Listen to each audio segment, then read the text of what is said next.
So hello everyone, welcome to my channel. And आज का जो हमारा टॉपिक है वो है इन्फ्लुएंज़ा, जिसे हम कॉमनली फ्लू के नाम से भी जानते हैं या उसे हम कॉमन टर्म में सीजनल फ्लू भी कहते हैं। सो इन्फ्लुएंज़ा क्या है? इन्फ्लुएंज़ा एक तरह का वायरल डिजीज़ है और ये एक तरह का एक्यूट रेस्पिरेटरी ट्रैक्ट इन्फेक्शन है। मींस इस डिज़ीज़ के होने की वजह से क्या होता है, जो हमारा रेस्पिरेटरी सिस्टम होता है वो अफेक्ट होता है। ओके। एंड इस डिज़ीज़ को हम सीज़नल फ्लू भी कहते हैं बिकॉज़ सीज़न के चेंज होने की वजह से जो ये डिज़ीज़ होती है वो अकर होती है।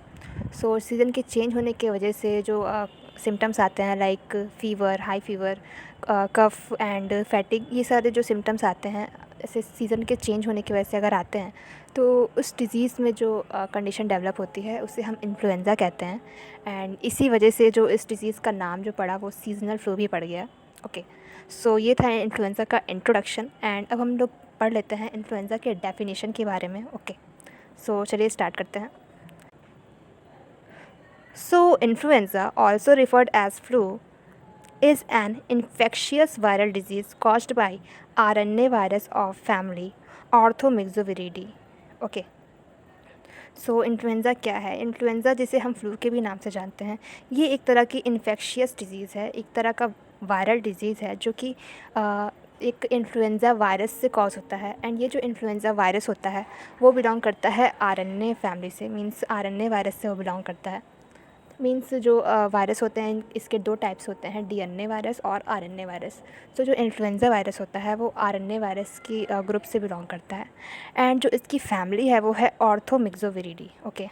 सो ये ऑर्थोमिक्सोविरिडी फैमिली से बिलोंग करता है। Also known as seasonal flu, जैसे कि मैंने स्टार्टिंग में ही बता दिया है कि इस डिज़ीज़ को सीजनल फ्लू भी कहते हैं क्योंकि ये जो डिज़ीज़ है वो सीज़न के चेंज होने की वजह से अकर होती है। ओके।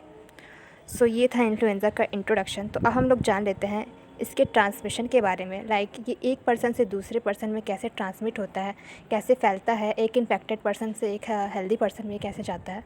सो ये मोस्टली अकर होता है थ्रू पर्सन टू पर्सन और via droplet infection. Means direct contact की वजह से भी ये जो होता है ट्रांसमिट होता है फ्रॉम पर्सन टू पर्सन और वाया ड्रॉपलेट इन्फेक्शन। सो ड्रॉपलेट इन्फेक्शन का सेंस क्या है? इसका मतलब ये है लाइक अगर कोई अनहेल्दी पर्सन अगर खांसता है या तो छींकता है तो उसके जो सलाइवा में या तो जो म्यूकस जो बाहर निकलता है उसके अंदर क्या होता है, जो ड्रॉपलेट्स होते हैं, एंड ड्रॉपलेट्स के अंदर जो वायरस होते हैं वो एयर में चले जाते हैं और उसी एयर में जो अगर हेल्दी पर्सन इनहेल कर लेता है उस एयर को तो उस वजह से जो अनहेल्दी पर्सन का जो इन्फेक्शन है उस हेल्दी पर्सन में चला जाता है। ओके। सो ये एक तरह की कम्युनिकेबल डिजीज़ भी है जो कि इन्फेक्शियस है एज वेल एज कंटेजियस है, जो कि बहुत ही तेज़ी से फैलती है। ओके।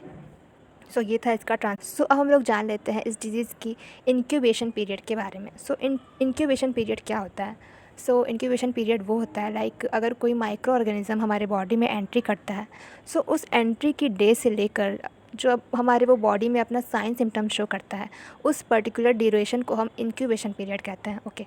एंड जो इन्फ्लुएंज़ा का जो इंक्यूबेशन पीरियड है वो 1 to 4 डेज़ है। सो 1 to 4 डेज़ में ही जो साइन सिम्टम्स होते हैं वो अपीयर होने लगते हैं। ओके। सो ये था इसका इंक्यूबेशन पीरियड। अब हम लोग जान लेते हैं इस डिज़ीज़ के साइंस एंड सिम्टम्स के बारे में।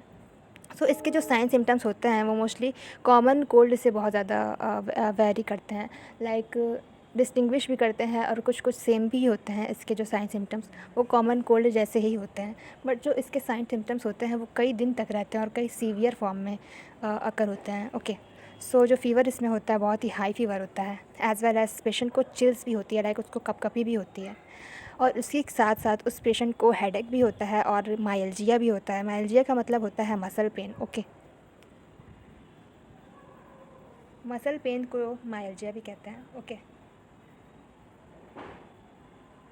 सो साथ ही साथ उस पेशेंट को कफिंग भी होती है, मीन्स उसको खांसी भी आती है, एज़ वेल एज़ जो पेशेंट होता है उसकी बॉडी में बहुत ही ज़्यादा वीकनेस होता है, वो पेशेंट बहुत ही टायर्ड फील करता है, मीन्स उसको फैटिक भी होती है।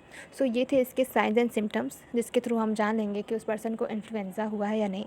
बट साइंस सिम्टम्स की वजह से ही हम उसको नहीं फाइंड आउट कर सकते हैं, इसीलिए हमें इसको डायग्नोस करने की भी ज़रूरत।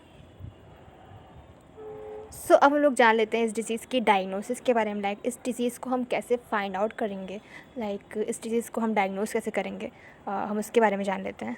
सो डायग्नोसिस में हम करवाते हैं viral culture test as well as viral RNA detection test via RT-PCR कराते हैं, एंड सीरोलॉजिकल टेस्ट भी कराते हैं, जिससे एंटीजन का एंटीबॉडी का डिटेक्शन हो सकता है। ओके, सो डायग्नोसिस में मोस्टली हम लैबोरेटरी टेस्ट फाइंड आउट कराते हैं, जिससे डायग्नोस हो जाता है, क्लियर हो जाता है कि उस पर्सन को इन्फ्लुएंज़ा हुआ है। सो ये थी इसकी डायग्नोसिस। अब हम लोग जान लेते हैं इस डिज़ीज़ के ट्रीटमेंट के बारे में। लाइक अगर किसी पर्सन को इन्फ्लुएंज़ा हो गया है तो उस पर्टिकुलर डिज़ीज़ में हम उसको कौन कौन से ट्रीटमेंट देंगे, हम उसके बारे में जान लेते हैं। सो ट्रीटमेंट में मोस्टली हम सिम्टोमेटिक ट्रीटमेंट देते हैं। लाइक हम सिम्टम्स के बेसिस पे ट्रीटमेंट देते हैं। लाइक अगर उस पेशेंट को बहुत ही हाई फीवर है तो उसको हम एंटीपायरेटिक्स मेडिसिन देते हैं। एंटीपायरेटिक्स मेडिसिन क्या होती है? जो पर्टिकुलर फ़ीवर को रिड्यूस करती है। सो उस मेडिकेशन को हम पेशेंट को देते हैं। और अगर उसको कफ़ होता है तो कफ़ के लिए हम कफ़ सप्रेशन देते हैं, एज़ वेल एज़ डीकंजेस्टेंट देते हैं, जो कि मार्केट में बहुत ज़्यादा अवेलेबल है। सो ये थी इसकी ट्रीटमेंट। एंड अब हम लोग इस डिज़ीज़ का प्रिवेंशन के बारे में जान लेते हैं। So like prevention is always better than cure, as we always say. So prevention के लिए wash always your hands before eating. Like खाने से पहले हम लोगों को प्रॉपर अपना हैंड धुल लेना चाहिए, सैनिटाइज़ कर लेना चाहिए, and as well as mask का भी यूज़ करना चाहिए। अगर हम बाहर जाते हैं तो मास्क भी पहनना चाहिए, जो कि कोरोना वायरस के लिए भी बहुत ज़्यादा इंपॉर्टेंट है। सो जब से कोविड आ गया तब से लोग काफ़ी ज़्यादा अवेयर हो गए इस चीज़ के लिए। सो मास्क एंड सैनिटाइज़र का यूज़ केवल कोरोना को ही कम नहीं करता है, उसके रिस्क को ही कम नहीं करता है, साथ ही साथ ऐसे बहुत सारे जो वायरल डिजीज़ हैं उसके भी रिस्क को वो कम कर देता है। सो यही था इसका प्रिवेंशन। एंड इसी के साथ जो आज का जो मेरा वीडियो होता है वो ओवर होता है। And a very big thank you for watching this video. And अगर आप लोगों को मेरा ये वीडियो अच्छा लगा then please to like share with your friends also. Okay, so bye and take care of your self.